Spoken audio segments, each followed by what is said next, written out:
مسئلہ فلسطین پر تمام مسلم ممالک متحد۔ اسلامی تعاون تنظیم اور عرب لیگ کے مشترکہ ہنگامی اجلاس میں شرکاء نے غزہ میں فوری جنگ بندی کا مطالبہ کیا، مسجد اقصی کو ریڈ لائن قرار دیا۔ اجلاس میں نگراں وزیر اعظم انوار الحق کاکڑ، ایرانی صدر ابراہیم رئیسی سمیت متعدد سربراہان شریک ہوئے۔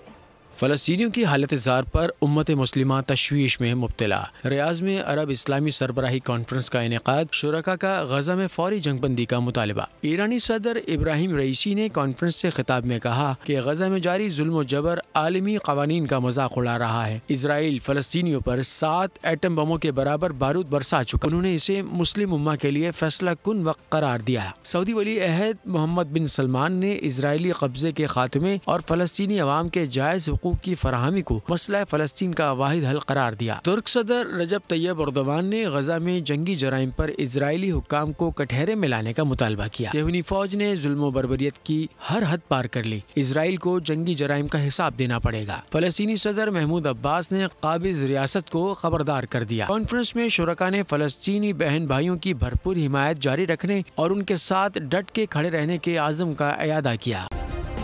سبسکرائب کریں اور بیل دبائیں تاکہ کوئی خبر رہ نہ جائے۔